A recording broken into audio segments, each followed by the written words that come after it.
نحمده ونصلي ونسلم على رسوله الكريم. درود پاک پڑھیں. اللهم صل على سيدنا وشفيعنا ونبينا مولانا محمد معدن الجود والكرم وآله وبارك وسلم. صلاة وسلاما عليك يا رسول الله، صلاة وسلاما عليك يا حبيب الله. بسم اللہ الرحمن الرحیم. ایک مرتبہ درود شریف پڑھ لیں. مولایا صلی وسلم دائما ابدا علی حبیبک خیر الخلق کلہم والحبیب الذی ترجى شفاعته لكل حول من الاحوال مقتحم. بسم اللہ الرحمن الرحیم. وعن جابر بن سمرہ قال كان في ساق رسول اللہ صلی اللہ علیہ وسلم خموشۃ وكان لا يضحك الا تبسما وكنت اذا نظرت اليه قلت اکحل العینین وليس باکحل. رواہ الترمذی. یہ حدیث جو ابھی میں نے تلاوت کی ترمذی شریف کے اندر موجود ہے. حضرت جابر بن سمرہ رضی اللہ تعالی عنہ سے روایت ہے. وہ کہتے ہیں کہ رسول اکرم صلی اللہ علیہ وآلہ وسلم کے پرلی مبارک میں لطافت تھی، یعنی آپ کی پرلی مبارک بہت نرم تھی. وَكَانَ لَا يَضْحَكُ إِلَّا تَبَسُّمًا، اور سرکار دو عالم صلی اللہ علیہ وسلم کبھی آواز سے نہیں ہنستے سوائے تبسم کے، یعنی تبسم آپ کی عادت تھی. تبسم آپ فرماتے تھے اور آواز سے نہیں ہنستے تھے. تیز آواز کے ساتھ ہنسنا یہ منع ہے، اور اس طریقے سے اگر کوئی تیز آواز سے نماز میں ہنس دے کہ بغل والا اپنا سن لے تو نماز بھی ٹوٹ جائے گی اور وضو بھی ٹوٹ جائے گا. نماز کے باہر اگر ایسا ہنسا تو ہنسنا تو اچھی بات نہیں ہے بلا وجہ، لیکن وضو نہیں ٹوٹے گا. مگر رکوع سجدے والی نماز میں اگر کوئی اس طرح ہنس دیتا ہے کہ خود بھی سنتا ہے اور بغل والا بھی سنتا ہے، جس کو قہقہا بولتے ہیں، تو اس سے وضو بھی جائے گی اور نماز بھی جائے گی، یعنی پھر سے وضو کر کے پھر سے نماز پڑھنی پڑے گی. تبسم دانت سفید کرنے کو کہتے ہیں. کسی پسندیدہ بات پر، تعجب خیز بات پر دانت کا سفید ہو جانا یہ تبسم ہے. میرے آقا صلی اللہ علیہ وسلم تبسم فرما کر کے کتنے رنجیدہ اور غم سے پریشان لوگوں کو راحت عطا فرما دیا کرتے ہیں. جس کی تسکین سے روتے ہوئے ہنس پڑے، اس تبسم کی عادت پہ لاکھوں سلام. میرے آقا کی عادت تھی تبسم کی. آپ کسی کو دیکھ کر کے مسکرا دیتے تو اس مسکرانے میں سامنے والے کی تکلیفیں دور ہو جاتی ہیں. کہتے ہیں حضرت جابر بن سمرہ رضی اللہ تعالیٰ عنہ، اور میں جب بھی آپ کو دیکھتا تو ایسا محسوس ہوتا کہ آپ آنکھوں میں سرما لگائے ہوئے ہیں، حالانکہ آپ سرما نہ لگائے ہوتے. مطلب یہ ہے کہ قدرتی طور پر ہی آپ کی آنکھیں سرمگی تھیں. اللہ کے طرف سے ہی آپ کی آنکھوں کو یہ حسن دیا گیا تھا کہ بغیر سرما لگائے ہوئے بھی ایسا دیکھنے والے کو محسوس ہوتا کہ آقا نے سرما لگایا. سمجھ؟ ہاں، یہ ایک حسن ہے. اور بتا دیا گیا کہ حسن کی ساری صورتیں اللہ تبارک و تعالی نے اپنے محبوب کے اندر جمع کی تھی. اس حدیث کی روایت کی امام ترمذی نے. وعن ابن عباس قال کان رسول اللہ صلی اللہ علیہ وسلم افلج الثنیتین اذا تکلم رؤیا کالنور یخرج من بین ثنایاہ. رواہ الدارمی. یہ حدیث دارمی شریف کے جو ابھی میں نے تلاوت کی آپ نے سنی. حضرت ابن عباس رضی اللہ تعالی عنہما سے روایت ہے. وہ کہتے ہیں کہ رسول اکرم صلی اللہ علیہ وسلم کے آگے کے دانتوں کے بیچ میں کشادگی تھی، تھوڑا سا کھلا ہوا تھا، اور وہ بھی آپ کے حسن میں چار چاند لگاتا تھا. جب آپ بولتے تو دیکھا جاتا کہ آپ کے ثنایا کے بیچ میں سے، ثنایا آگے کے دو دانت کو کہتے ہیں، ثنایا کے بیچ میں سے روشنی نکلتی تھی. سبحان اللہ. روشنی نکلتی تھی. آپ کی یہ روشنی دن میں بھی دیکھنے والے دیکھتے اور رات میں بھی دیکھتے، لیکن رات میں اس روشنی کی کچھ اور ہی بات ہوتی. ہاں، مگر دن میں دن کی روشنی بھی اس روشنی سے مانے نہیں ہوتی، وہ ایسی روشنی ہوتی تھی. سمجھ گیا؟ ٹارچ بھی جلائے تو ٹارچ کی روشنی فیل ہو جاتی کہ نہیں ہوتی ہے؟ کہ ہمارا ٹارچ کچھ دکھاتا ہے دن میں؟ سورج کے سامنے ہم جلائیں، کتنے بھی پاور کا ٹارچ جلائیں اس کی روشنی فیل اس کے سامنے نظر آتی ہے.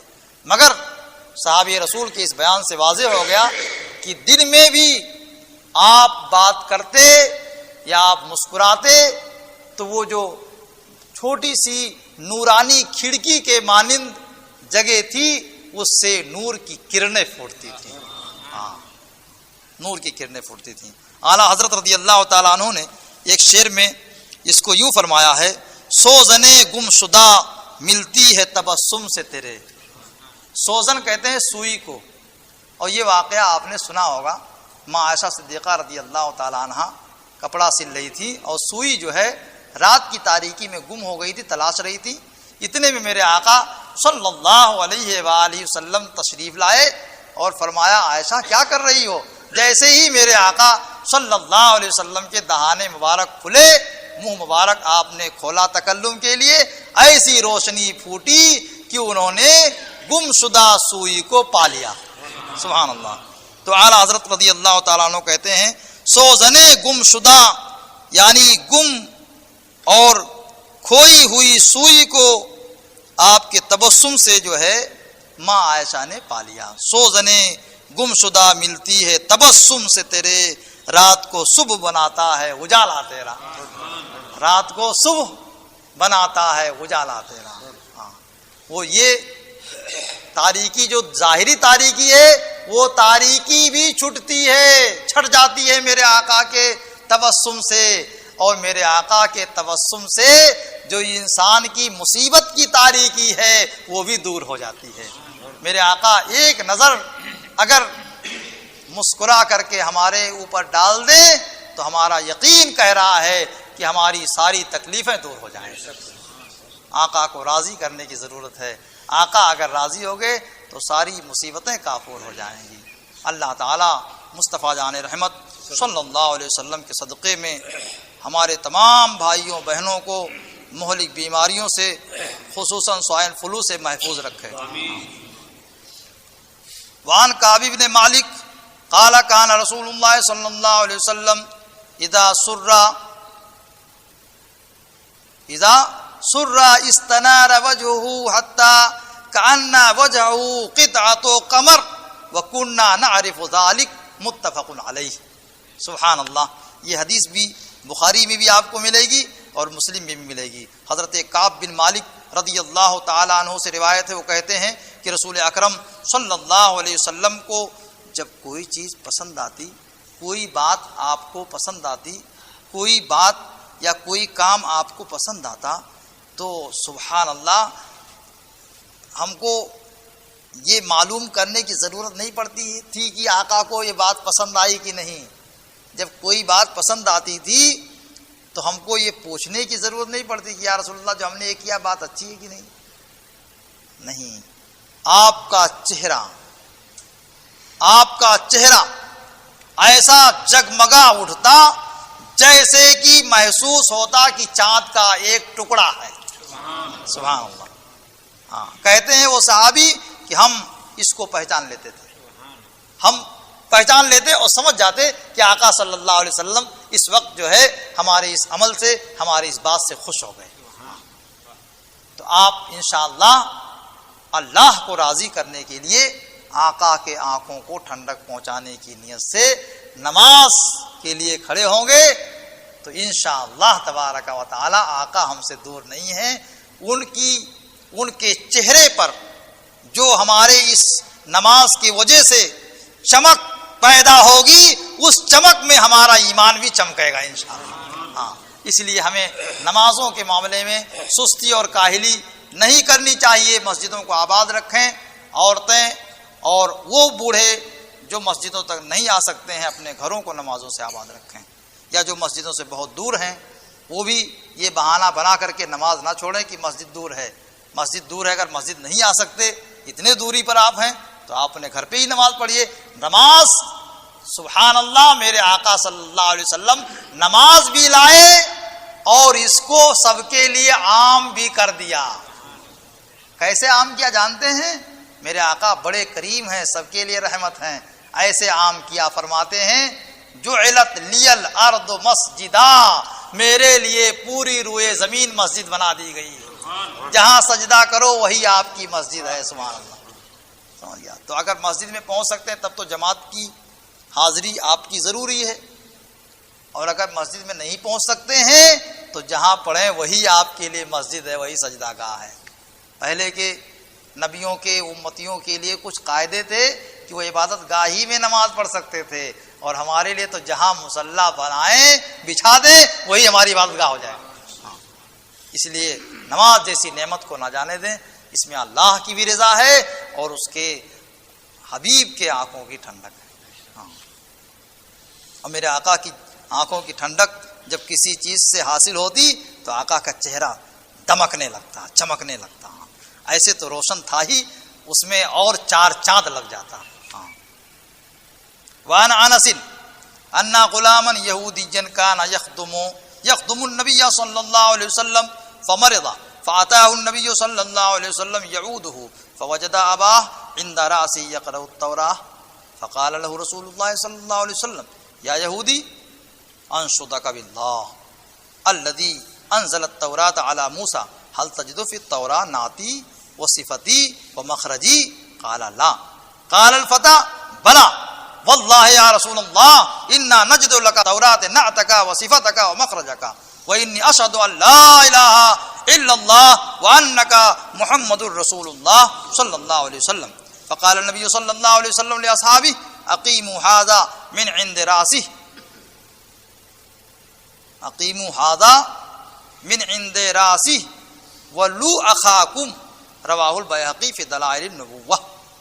حضرت انس رضی اللہ تعالیٰ عنہ سے روایت ہے کہ ایک یہودی لڑکا، دیکھو عربی میں الگ الگ لفظ ہے. بچہ ہماری زبان میں تو عام ہے، جب تک بالغ نہیں جاتا ہم بچہ ہی بولتے ہیں، لیکن عربی میں الگ الگ لفظ ہے.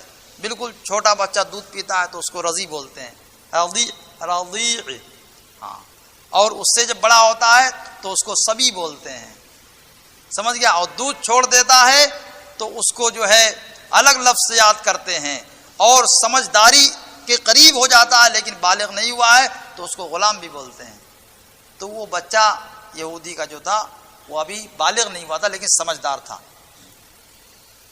وہ سرکار کی بارگاہ میں آیا کرتا اور کچھ کام وام کیا کرتا تھا. ہاں، ایک نسبت قائم کی ہوئی تھا، حالانکہ وہ اسلام نہیں لایا تھا اس وقت تک، مگر پھر بھی رسول اللہ سے متاثر ہو کر آپ کی بارگاہ میں آتا تھا اور کچھ کاروبار کر دیا کرتا تھا، خدمت کیا کرتا تھا.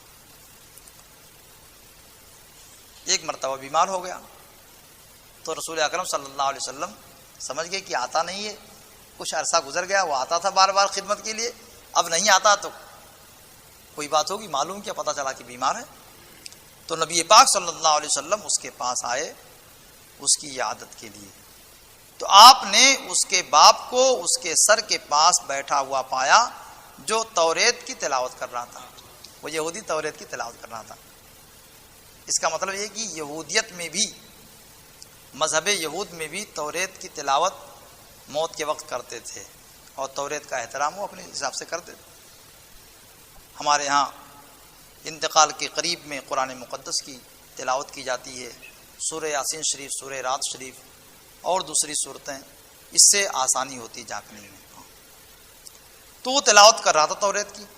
رسول اکرم صلی اللہ علیہ وسلم نے اس سے فرمایا، اس یہودی سے، اے یہودی، میں تجھے اللہ کی قسم دے کر کہتا ہوں جس نے توریت کو اتاری ہے موسیٰ علیہ السلام پر، کیا تو توریت کے اندر میری نعت، میری تعریف، میری صفت یعنی میرا حلیہ اور میرے پیدائش کو پاتا ہے؟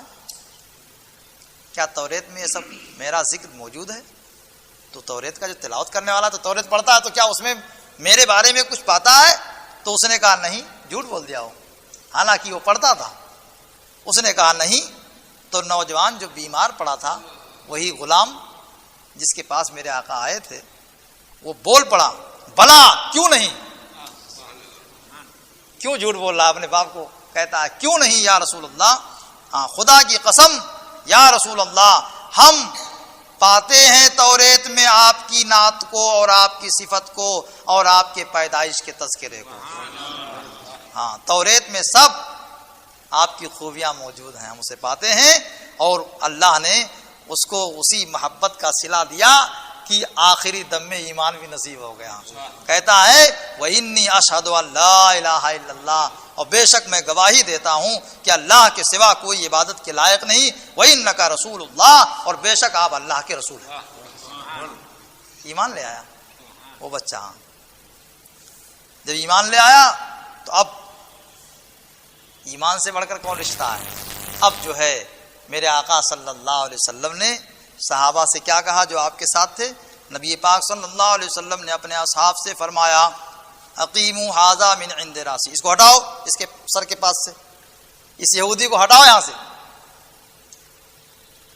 یہ اس کے باپ کی رشتہ داری نہیں دیکھی جائے گی، اب اس کو یہاں سے ہٹاؤ، یہ مسلمان ہو گیا، اب اس کے حقوق ادا کرنا تمہاری ذمہ داری ہے، اور تم اپنے بھائی کی ولایت ولی بنو، مطلب یہ ہے کہ اپنے بھائی کی نماز جنازہ پڑھو، اس کی تجہیز و تکفین کرو، یہ سب تمہارا حق ہے، سمجھ گیا؟ اور اس کے باپ کو یہاں سے ہٹاؤ۔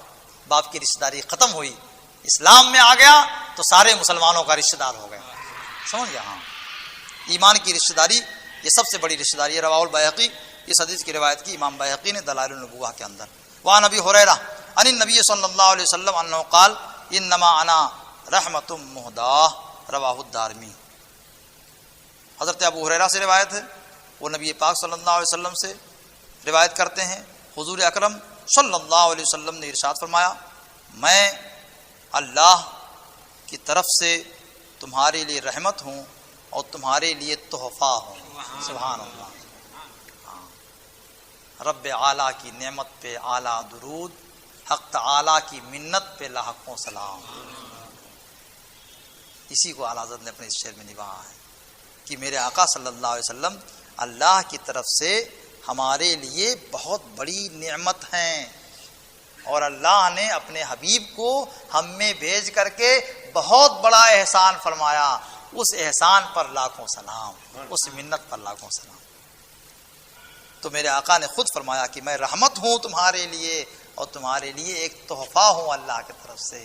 اللہ تیرا شکر ہم کس زبان سے کریں کہ اتنا بڑا تحفہ ہمیں تو نے عطا فرمایا، ہم زندگی بھر شکر ادا کرتے رہیں تب بھی اس کا حق نہیں ادا کر سکتے ہیں۔ مولا بس اسی نعمت کے صدقے میں ہمارے جان کی، مال کی، عزت کی، آبرو کی حفاظت فرما، اور ہمارے اندر مولا اسلامی جذبہ پیدا فرما۔ مصطفیٰ جان رحمت صلی اللہ علیہ وسلم کے اسی نسبت کے توسل جو نسبت تو نے عطا کی ہے، مولا ہمارے گھروں میں، کاروبار میں، رزق حلال میں برکتیں عطا فرما، ہماری دنیا اور آخرت کو آباد فرما، ہمیں جب بھی اٹھا ایمان کے ساتھ اٹھا۔ وَأُفَوِّضُ أَمْرِي إِلَى اللَّهِ إِنَّ اللَّهَ بَصِيرٌ بِالْعِبَادِ بِرَحْمَتِكَ يَا أَرْحَمَ الرَّاحِمِينَ لا الہ الا اللہ محمد رسول اللہ صلی اللہ تعالی علیہ وآلہ وسلم۔